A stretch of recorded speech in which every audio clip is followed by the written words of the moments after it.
ladies and gentlemen, probably the biggest topics for this year is going to be the heat wave and COVID.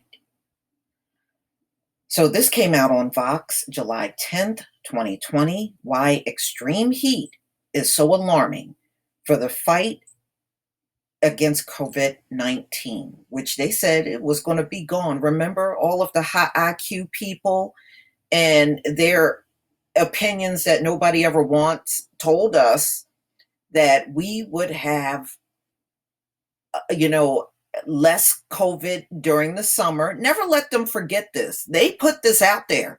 Make sure you put it in their face every chance you can get because they were the ones that said it.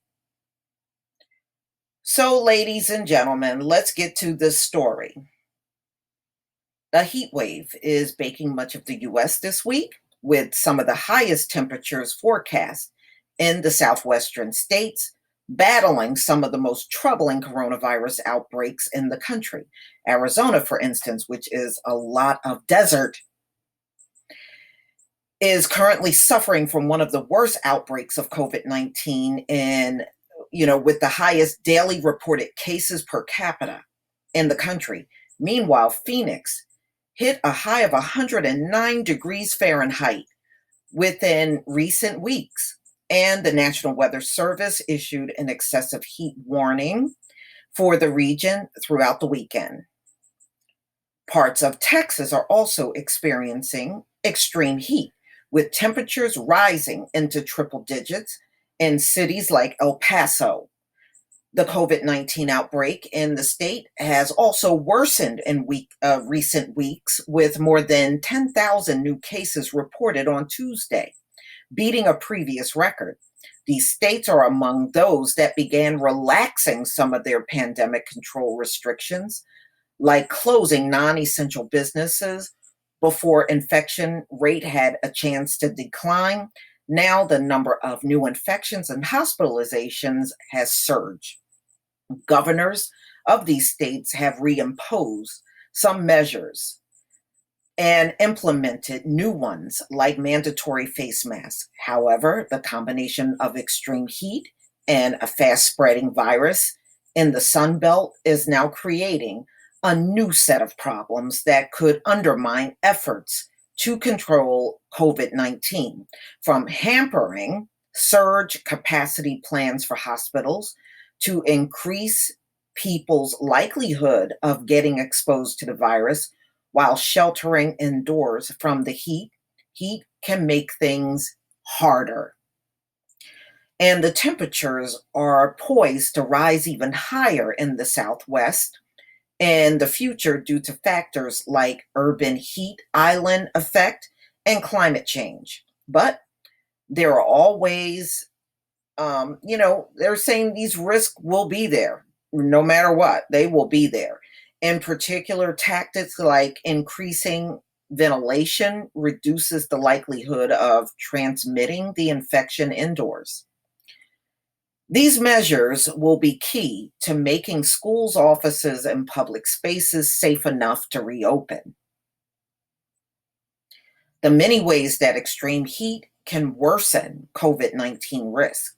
Early in the pandemic, many hoped summer weather would reduce the transmission of COVID-19.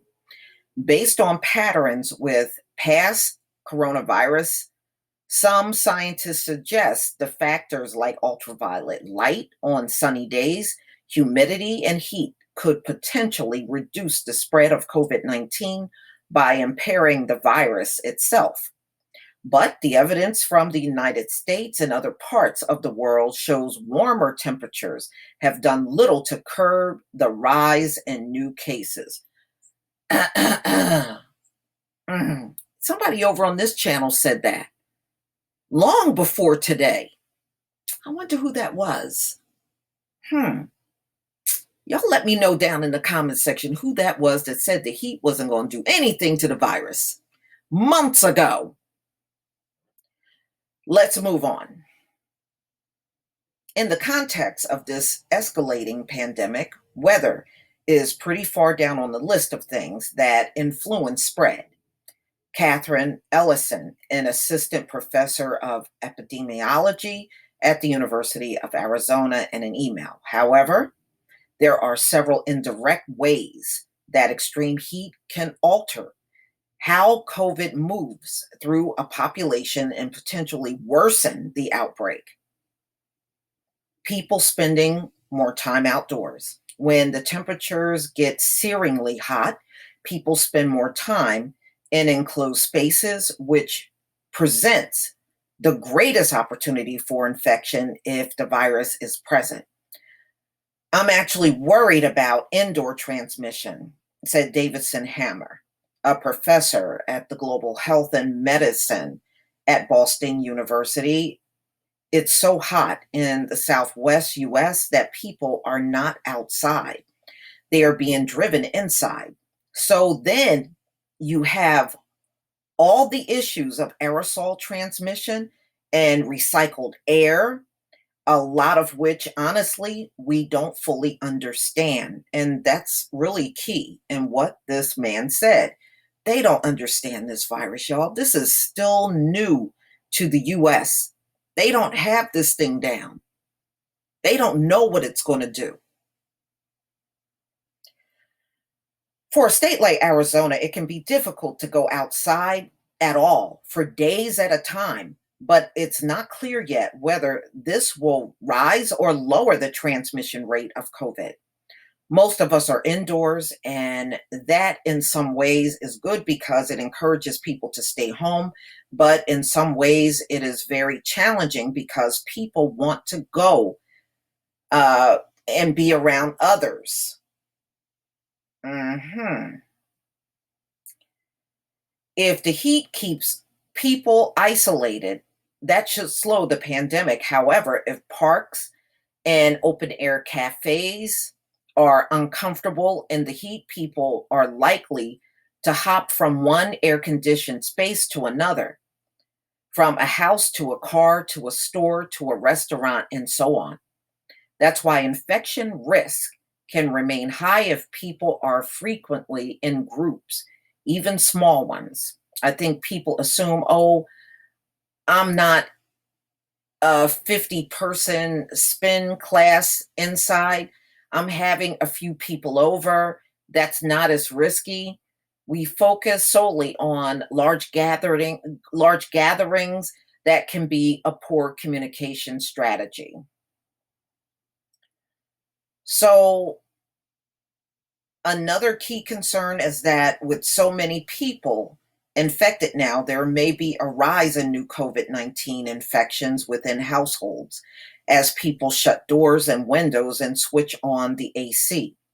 Workplaces for people with essential jobs can also become major sources of transmission as they switch on cooling systems and seal off the outdoors. Increase air pollution. Another issue during heat waves is that air pollution tends to get worse on hot days. Pollutants like ozone form more readily in hot temperatures, which in turn can exacerbate breathing problems that particularly troubling for a respiratory infection like COVID-19 that has shown links between severe illness and air pollution. Wow. You know, but you still got people talking about reopening, y'all, and you see what's going on in the country. And I'm just telling y'all, when the fall come, it's going to get even worse. It's going to get even worse. Let's see how long it will take America to figure out why these things are happening, because they are just not getting it.